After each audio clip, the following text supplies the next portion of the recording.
सभी साधकों को हमारा प्रणाम।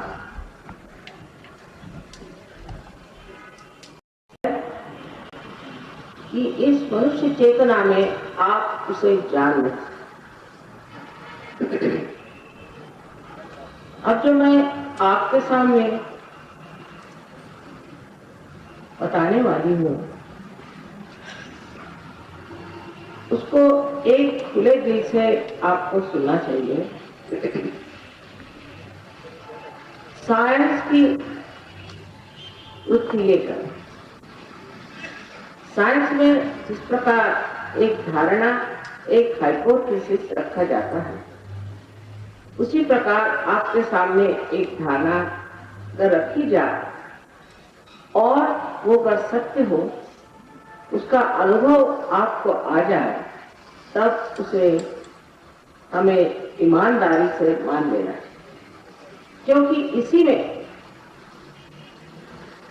आपका कल्याण है, आपके देश का कल्याण है और सारे विश्व का कल्याण है। जो ज्ञान आपके सामने बताया जा रहा है वो इस भारतवर्ष में अनादि काल से था, कोई नई बात नहीं। राजा जनक ने भी एक नचिकेता, एकमेव एक नचिकेता को आत्म साक्षात्कार किया और उसके बाद 14,000 वर्ष पूर्व मार्कंडेय ने भी कुंडलिनी के बारे में कहा। 6वीं शताब्दी में आदि शंकराचार्य जी ने भी इसके बारे में कहा है। बाइबल में भी कहा गया है कि आपके अंदर मैं एक सुंदर चक्रों की कल्पना करके कहा है कि इस तरह से सामने आऊंगा जैसे कि छोटी छोटी सुंदर सी ज्वालाएं अनेक रंगों में चमक रही। इतना ही नहीं, इसे उन्होंने जीवन का वृक्ष बताया है, इसका चित्र आप यहाँ देख रहे हैं। लेकिन इन सब लोगों को कुछ कहने के लिए पूरा मौका ही नहीं दिया गया और जो कुछ भी वो कहते भी सुनते थे उसको लोग समझ नहीं पाए। कबीरदास जी ने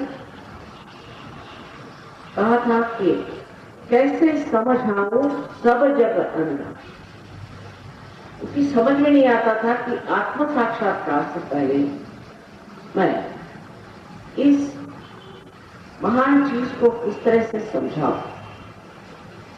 क्योंकि आज संसार में हम देखते हैं इतना विशाल और प्रगल्भ उन्नति का नक्शा चारों ओर दिखाई देता है, किंतु इस महान वृक्ष के जड़ तक कोई पहुंचता नहीं। और जब तक इस महान वृक्ष के जड़ को हमने जाना नहीं, तब तक ये वृक्ष हमेशा उस खतरे में रहेगा कि न जाने कब ये नष्ट हो जाए।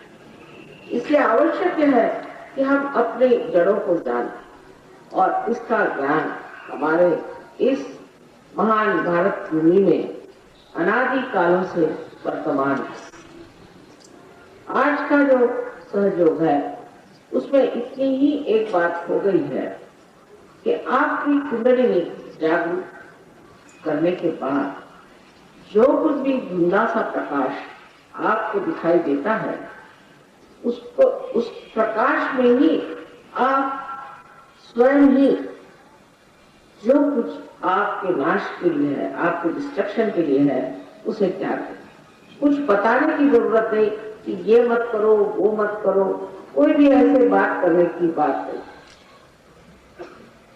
अपने आप समझ लेते हैं कि आपके लिए कौन सी चीज योग्य है और कौन सी चीज योग्य नहीं। जैसे उदाहरण के लिए मैं बताती हूँ कि अगर समझ लीजिए किसी इंसान, अंधे इंसान ने हाथ में एक सांप पकड़ और उसे कहा गया कि एक सांप है, तो वो कहेगा कि नहीं, ये तो एक रस्सी।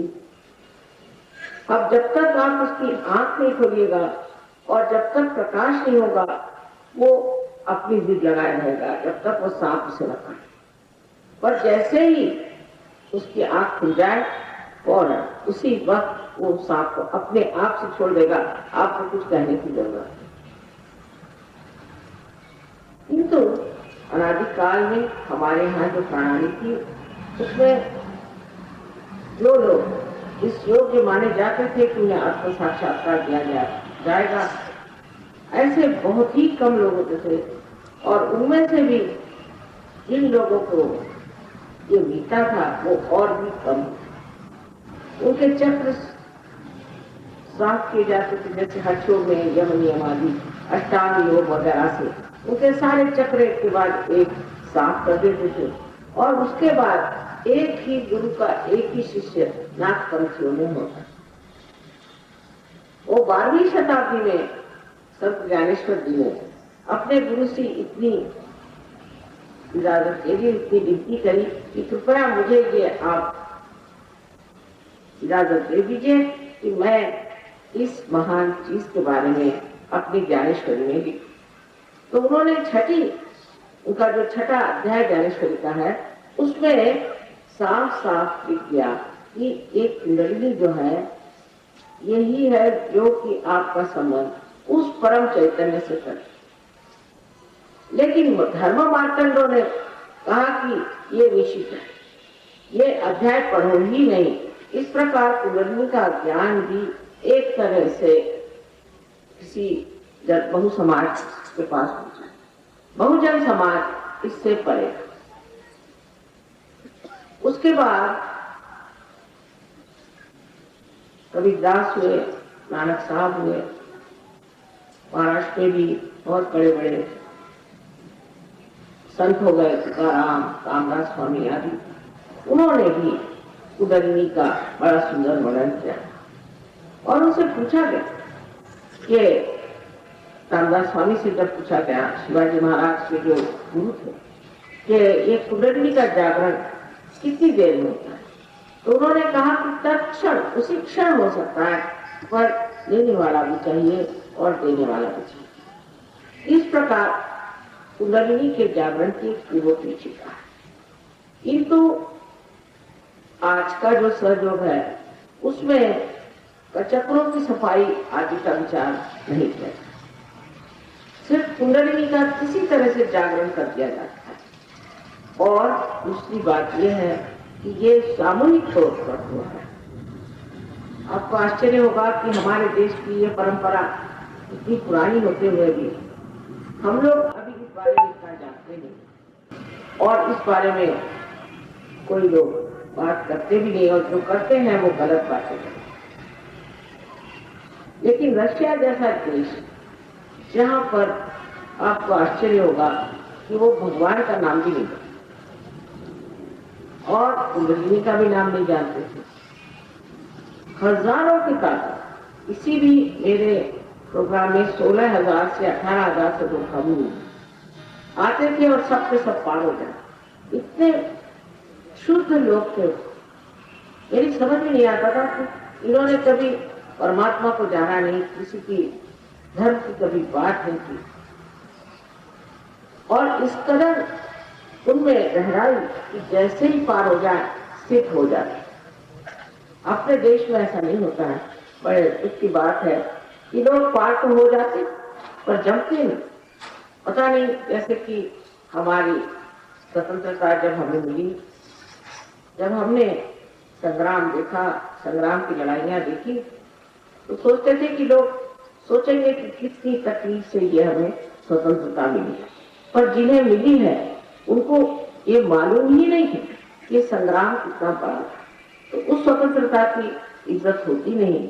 उसी प्रकार मैं देखती हूँ कि अपने आत्म साक्षात्कार के लिए कभी कभी लोग इज्जत करते हैं, और इसीलिए अंकुरित होने पर भी वो आगे पलटते हैं। आप जिस भूमि पर बैठे, ये भूमि एक योग भूमि, आपको पता नहीं है यहाँ कितने साधु संतों ने इतना महान कार्य किया है। कोई ऐसा संत नहीं हुआ, कोई ऐसा अवतरण नहीं हुआ जो यहाँ पर आया नहीं और यहाँ रहा नहीं।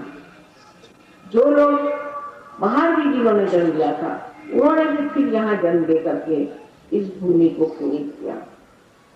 और इसलिए हमारा उत्तरदायित्व है, हमारी जिम्मेदारी है कि हम इस महान तत्व को प्राप्त। ये जरूरी नहीं कि अंग्रेजों ने इस मामले में कुछ जाना नहीं, या ये जरूरी नहीं कि मेडिकल साइंस में इसके बारे में कुछ लिखा नहीं, लेकिन आज ये देखना चाहिए कि सहयोग से इतने लोगों को लाभ हुआ है, इतने लोग लाभान्वित हुए। यहाँ तक कि 2 डॉक्टरों को एमडी की पदवी दिल्ली यूनिवर्सिटी में दे दी। उन्होंने सिर्फ 2 ही विषयों पर काम किया है, पर अनेक तरह के रोग इससे ठीक, मानसिक रोग ठीक हो गए। जो घर बर्बाद हो गए थे, जिनके घरों में क्लेश था, आपस में झगड़े थे, वो ठीक। ये तो कुछ भी नहीं, ये तो एकदम मानव में परिवर्तन आ गया। ऐसा परिवर्तन आ गया है कि अब जैसे कोई वो सागर में सब लोग बूंद जैसे मिल गए, भूल गए। हमने देखा है कि सहयोग आज 55 देशों में पनप रहा है। वैसे तो कहते हैं कि 62 देशों में सहयोगी है, लेकिन 55 देशों के लोग हिंदुस्तान आते हैं 1 महीने के लिए, और जब वो बम्बई में उतरते हैं, दिल्ली में उतरते हैं, तो एयरपोर्ट पे ही इस भूमि की वंदना करते हैं, इसे चूमते हैं और इसका महत्व जानते हैं। और उनसे अगर पूछा जाए कि आप इस भूमि को क्यों चूम रहे हो, क्या बात, तो कहते देखिए चारों तरफ चैतन्य फैला। उनकी आंखों में चारों तरफ यहाँ चैतन्य दिखाई देता है। और यही एक महान सत्य है कि चारों तरफ ये परमात्मा की प्रेम की सृष्टि, उनका ब्रह्म चैतन्य फैला हुआ है, जिसके कारण सारा जीवंत कार्य होता है। जैसे हम ये फूल देख रहे इतने सुंदर है, ये हम सोचते भी नहीं कि ये फूल कहाँ से, किस तरह से एक बीज से निकला है। कितना बड़ा आश्चर्य। हमारी आंख देखिए कि एक कमाल की चीज है, एक कमाल का कैमरा है, लेकिन हम सोचते नहीं ये कैमरा बना कैसे। या हमारा मस्तिष्क देखिए तो ये एक कमाल का कंप्यूटर है, और हम सोचते नहीं ये कंप्यूटर कैसे। इसको तो हम सोचते हैं कि हाँ ठीक है, तो जिंदगी में मिल गया हमें, लेकिन ये जो सब जीवंत क्रिया घटित होती है, ये करने वाली जो शक्ति है वो परमात्मा की प्रेम शक्ति है, और वही हमें सत्य भी देती है। ये चारों तरफ फैली हुई ब्रह्म चैतन्य की शक्ति है, और आपके आत्म साक्षात्कार के बाद आप इसको महसूस कर सकते, जिसको कि हम कहते इसका ज्ञान होता है, जिसका वर्णन शुरू में ही श्री कृष्ण ने किया, जिसको हम बोध कहते हैं, इससे बुद्ध बने, जो कि वेदों का विद माने जानना, और जानना बुद्धि से नहीं किंतु अपने मज्जातंतु पे, अपने नर्वस सिस्टम पे, सेंट्रल नर्वस सिस्टम में इसे जाना जाता है। और अपने हाथ में धीरे धीरे आप इस सूक्ष्म चीज को जान सकते हैं, जैसे कि हल्की ठंडी फुहार सी आपके हाथ में शुरुआत में आई, और आपके ब्रह्मरंध्र से भी, जो कि एक तालु की जगह खुलता है, आप देखेंगे उसमें से भी ठंडी ठंडी हवा आई। कभी कभी गर्म गर्म भी आती, क्योंकि हमारे अंदर जो गर्मी है वो भी निकलनी चाहिए। इसे आदि शंकराचार्य ने कहा है सलीलम सलील। और इस पर ब्रह्म का वर्णन हमारे हठयोग में उत्तम मरा प्रज्ञा के नाम से हुआ। नाम कुछ भी दीजिए, और बाइबल में से all pervading power of God's love भी कहा गया, हर चीज में, और कुरान में इसे रूह कहा, हर इसमें इसका वर्णन एक अलग अलग तरह से। तो धर्म कोई भी बुरा नहीं, आप कोई भी धर्म पढ़े अच्छा है, और उसके जो प्रणेता है, इतने बड़े बड़े अवतरण हो गए, और जो प्रेषित हो गए वो भी सब बहुत कमाल के लोग। लेकिन गलती मनुष्य की हो गई कि मनुष्य ने इस धर्म के साथ प्रताड़ना की, उसके साथ इसने दूसरी चीजों को अपनाया।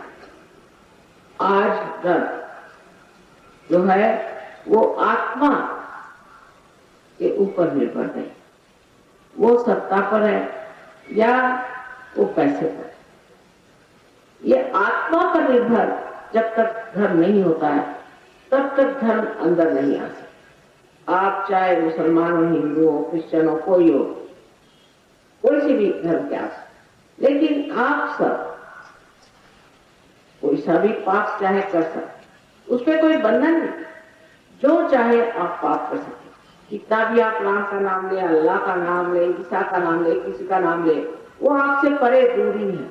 उसकी वजह एक है कि आत्मा का साक्षात्कार हमें प्राप्त होना चाहिए। खासकर अपने देश इस भारतवर्ष न जाने कितने लोगों ने ये बात कही है कि तुम्हारा फिर से पुनर्जन्म होना चाहिए, ब्रह्म का ज्ञान होना चाहिए और इस ब्रह्म तत्व को जानना चाहिए। उसके सिवा आप परमात्मा को नहीं जानते। कोई सा भी आप शास्त्र उठा के देखिए, इतने विशद रूप से तो किसी भी शास्त्र में, किसी भी धर्म के ग्रंथों में इतने साफ तरीके से नहीं लिखा गया है जितना इस देश में लोगों ने मेहनत की है और बताया है कि आत्म साक्षात्कार को प्राप्त किया। यहाँ तक कि बुद्ध और महावीर, उन्होंने सोचा कि लोग अगर भगवान की बात करो तो मंदिरों में झूमते हैं, इसलिए बेहतर है कि अभी परमात्मा की बात ही न, सिर्फ आत्म साक्षात्कार की बात। मैंने भी ऐसा किया, पहले 4 साल मैंने सिर्फ ब्रह्म की बात, निराकार की बात, ये तो फिर आना ही पड़ा। क्योंकि अगर आपको मधु लेना है, शहद लेना है, तो आपने अगर फूलों की बात करी तो लोग वहीं अटक जाएंगे शब्द जाल में। तो आपने सोचा कि फूलों की बात करने से क्या फायदा, चलो शहद की बात, मधु की बात, मधु की भी बात की तो बात ही रहेगी, शब्द जाल बनते गए। इस शब्द जाल से बाहर निकलने का कोई तरीका है। अगर आपको शहद लेना है, मधु लेना है, तो आपको मधुकर होना पड़ेगा। ये बात जान लेनी चाहिए कि आज जिस चेतना से हम परमात्मा को जानते हैं उससे आप सिर्फ बुद्धि की बात कर सकते। बुद्धि से परे जो ये प्रभु की शक्ति है उसको जानने के लिए हमें उठना पड़ेगा। और दूसरा सत्य ये है कि आप ये शरीर, मन, बुद्धि, अहंकार और संस्कार ये उपाधियां नहीं, आप शुद्ध स्वरूप आत्मा, शुद्ध स्वरूप शिवोहम शिवोहम, हम शुद्ध स्वरूप आत्मा है। और ये स्थिति जब तक हमारी नहीं आती है, जब तक हमारे अंदर ये परिवर्तन घटित नहीं होता है, तब तक हम धर्म को अंदर बसा नहीं, सब बाह्य में रह जाए। जब तक धर्म अंदर बसता नहीं है तब तक इस संसार की भलाई होगी। ये संसार ऐसा ही चलता रहेगा, उल्टा सीधा। आज चाहिए कि हम लोगों को अपने आत्मदर्शन के लिए सज्जित हो, उसके लिए हमको तैयार होना चाहिए और सोचना चाहिए कि अब हमने इतनी मेहनत की, उपास किए, तपास किए, पूजा किए, मंदिरों में घंटियां बजाई, सब दुनिया भर का काम कर लिया, लेकिन मिला क्या? ये तो सीढ़ियां। अब मंजिल पे पहुंच करके अपने उस परम तत्व को प्राप्त करिए। इसके बारे में बताया गया है कि आपको आत्मा का साक्षात्कार होना चाहिए। इसके बारे में बताने के लिए तो बहुत कुछ है, न जाने हिंदी भाषा में मेरे हजारों भाषण हुए अनेक अनेक विषयों पे और अनेक अनेक पहलू। ऐसे अंग्रेजी में और भाषाओं में भी काफी भाषण हुए हैं। तो मैं कहूँ चलो बेटे वो बटन दबा दो, सब जल्दी आ जाए, क्योंकि ये इसके अंदर बंधी हुई, पहले से बंधी हुई बिल्कुल है। एक बीज है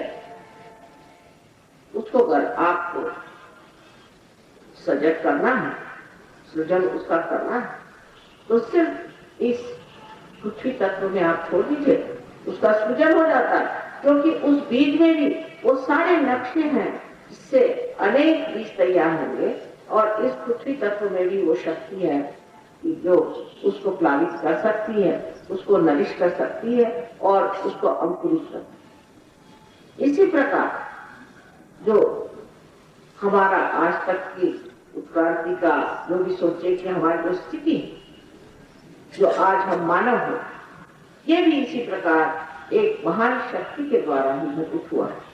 और जब अब थोड़ा सा और हमें आगे चलना है, थोड़ा सा और अग्रसर होना है, और हम पाएंगे क्या, तो अपने आत्मा का प्रकाश जो हमारे हृदय में आज तक सिर्फ एक साक्षी स्वरूप था, वो हमारे चित्त में आ जाए।